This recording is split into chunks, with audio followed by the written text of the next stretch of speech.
Good afternoon, ladies and gentlemen. Thank you for joining us here at the BW Wellbeing World Spirituality Conclave 2023.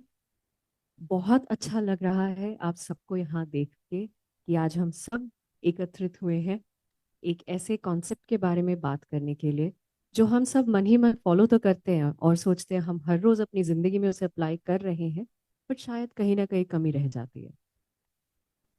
Swami ji, अगर मैं आपसे पूछूं कि इतनी भागती दौड़ती जिंदगी है हम सबकी, इसके बीच में जैसे आपने बोला हम बॉडी के लिए बहुत कुछ करते हैं, बट अपने स्पिरिचुअल, अपने सोल, अपने मेंटल बैलेंस के लिए बहुत कम कर पाते हैं। तो ऐसी कुछ 3-4 स्पिरिचुअल लर्निंग्स संक्षिप्त में अगर आप हमें बताएं जो हम डेली यूज में प्रैक्टिस कर सके इजी वे में, ताकि हमें ऐसा ना लगे कि हमें स्पिरिचुअलिटी प्रैक्टिस करने के लिए दबाव महसूस हो रहा है। कभी कभी होता है जैसे जिम नहीं गए तो लगता है अरे जिम नहीं गए, कल दोबारा से जाना पड़ेगा, एक्स्ट्रा आवर्स देने पड़ेंगे और कैलोरीज बर्न करनी पड़ेगी, तो एक दबाव होता है। बट स्पिरिचुअलिटी में वो चीज नहीं है। तो ऐसे कुछ छोटे छोटे 3-4 प्रैक्टिसेस अगर हम आप हमें बता पाए। देखिए, सबसे पहले तो मैं ये कहना चाहूंगा, मेडिटेशन का एक प्रकार है डीप ब्रीदिंग। और डीप ब्रीदिंग को मैं अनेक बार कहता हूं 100 रोगों की एक दवा। जैसे मैंने अभी चर्चा की, जिनको गुस्सा अधिक आता हो उसके नियंत्रण के लिए डीप ब्रीदिंग का प्रयोग कलर मेडिटेशन के साथ हम करवाते हैं। रामबाण अवस्थी है, जिनकी ये शिकायत हो कि मन अधिक भटकता ही भटकता रहता है, एक जगह केंद्रित नहीं होता है। और आप और हम सभी जानते हैं कि कंसंट्रेटिव माइंड, एकाग्रता सफलता की कुंजी है। और तीसरी अगर मैं बात कहूं तो शारीरिक स्वास्थ्य के लिए जब हम छोटा श्वास लेते हैं और छोटा छोड़ते हैं, तो ऐसे के अंदर जहरीले तत्व जमा होते जाते हैं और कालांतर में बीमारी के रूप में प्रकट होते हैं। डीप ब्रीदिंग का और कोई लंबा समय नहीं, अधिक मैं नहीं कहूंगा। हमारे यहाँ तो प्रारंभ में ही कहा गया, एक घड़ी आदि घड़ी राधि मैं पुनाद, तुलसी संगत साधु की कठे कोटि अपराध। 24 घंटे का समय है हम सबके पास। अगर आप केवल 24-48 मिनट का एक ऐसा समय अपनी बैटरी को चार्ज करने, आजकल किसी के घर भी जाए ना तो सबसे पहले कहते हैं अरे यार चार्जर है क्या, मेरा मोबाइल चार्ज पे लगा। मोबाइल के चार्ज का पूरा ध्यान है, बैटरी बैकअप साथ लिए घूमते हैं, है ना। लेकिन इसकी बैटरी के चार्ज के लिए मैं कहूंगा डीप ब्रीदिंग का एक छोटा सा प्रयोग अगर आप करना चाहें तो 1-1 मिनट के 2 प्रयोग है। 1 मिनट पहले तो आप ये नापिए वर्तमान में क्या स्थिति है। और वो मैं इसलिए कह रहा हूं, मेडिकल साइंस के अनुसार एक स्वस्थ व्यक्ति 1 मिनट में 16-17 श्वास लेता है। और जब हम आवेश और आवेग की स्थिति में होते हैं तो जितना उसका टेम्परेचर अधिक होगा, किसी भी प्रकार का आवेश हो, चाहे वो गुस्से का है चाहे अन्य प्रकार का है, आपकी श्वास की गति बढ़ जाए। और गुस्से का भी एक वाइकल है, वो जब भी आपके भीतर प्रवेश करेगा वो छोटे श्वास की सवारी करके आता। अगर आपने डीप ब्रीदिंग को साध लिया, दरवाजे तक आए हुए गुस्से को वापस लौटना पड़ेगा, ये दरवाजा बंद है, भीतर कोई आ नहीं सकता। उसी तरह से अगर डीप ब्रीदिंग है, दरवाजे तक आए हुए गुस्से को वापस लौटना पड़ेगा, आपके भीतर एंटर नहीं हो पाएगा। वो एंटर तभी हो पाएगा जब आपका श्वास छोटा हो जाए। तो डीप ब्रीदिंग के प्रयोग को मेडिटेशन से आप शुभारंभ कीजिए। और मैं ये दावे से कहता हूं, केवल 3 महीने 10-20 मिनट के लिए इस प्रयोग को आप कर लें, आपके जीवन में नई क्रांति घटित हो सकती। दूसरा प्रयोग मैं कहना चाहूंगा, सद साहित्य।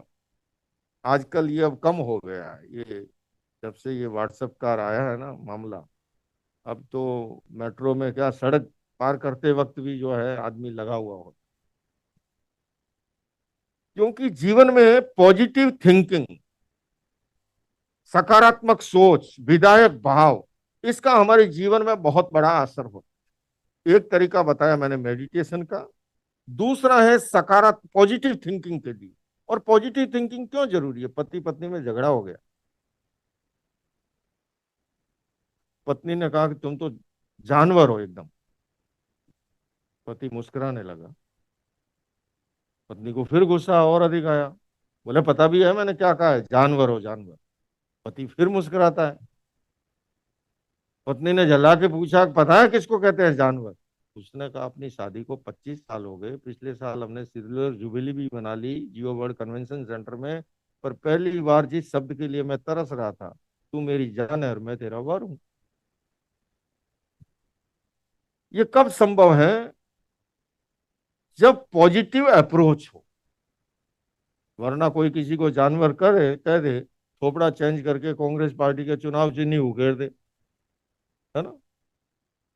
तो मेडिटेशन, स्वाध्याय, अगर इन दो आयामों को आप जीवन में जोड़ते हैं, इस संतुलन को पैदा करते हैं, तो निश्चित रूप से जीवन और अधिक सुखद बन सकता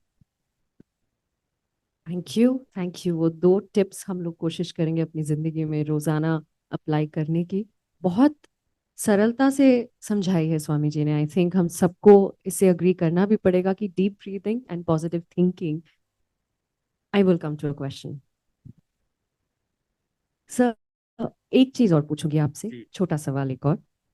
जिंदगी में बहुत बारी ऐसा होता है कि हमें बहुत टफ डिसीजंस लेने पड़ते हैं। सिचुएशंस ऐसे होते हैं जहाँ पे मोरालिटी काम नहीं आ पाती है। काफी टाइम होता है ऐसे सिचुएशन में फंस गए जहाँ पे आपके मोरल वैल्यूज, मोरल एथिक्स आपके क्वेश्चन हो जाते हैं उन पे।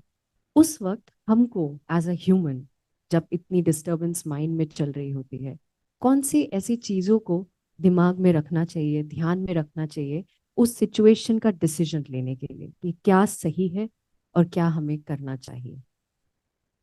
बहुत ही अच्छा प्रश्न किया है संजना जी ने। मैं कहना चाहूंगा पीस ऑफ माइंड, ये जितने भी तरीके हैं ना मेडिटेशन के, स्वाध्याय के, ये अलग अलग प्रकार जो है, मूलतः हम अच्छा डिसीजन भी कब ले पाते हैं? जब हमारा मन संतुलित होता है, हमारा मन शांत होता है। एक बिजनेसमैन भी गुड डिसीजन कब ले पाएगा? जब अगर उसका मन केंद्रित है, शांत है, पीसफुल है।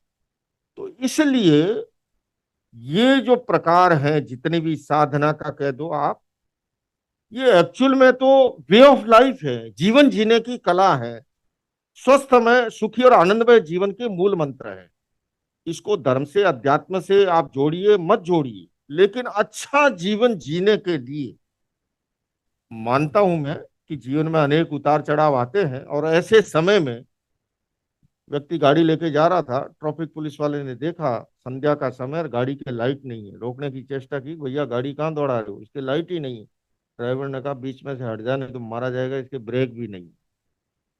मैं आपसे पूछना चाहूंगा कि वो आदमी कितना खतरनाक होगा जिसके अपने इमोशंस पे कंट्रोल नहीं है, जिसके अपने पेशेंस पे कंट्रोल नहीं।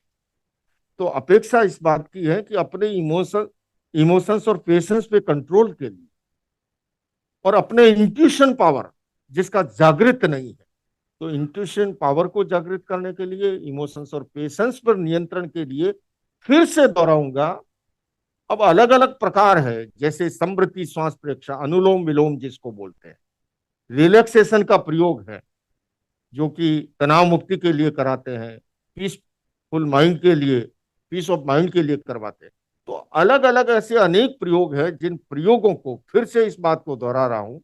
बिल क्लिंटन मुझे मिले अहमदाबाद में, मैंने उनसे कहा कि आप नॉन वायलेंस पीस पे कॉन्फ्रेंस करते हो, मेरे हिंदुस्तान में तो एक एक सन्यासी लाखों की भीड़ जुटाता है, पर आदमी केवल उपदेश से नहीं बदलता है। बदलाव जो आता है वो प्रयोग से आता है। मील का पत्थर आपको ये बता सकता है कि यहां से कितने माइल दूर आपकी मंजिल है, किंतु मंजिल तक पहुंचने के लिए गतिशील करो चरण को, मंजिल पास नहीं है। और काल चक्र गतिमान किसी का दास नहीं है।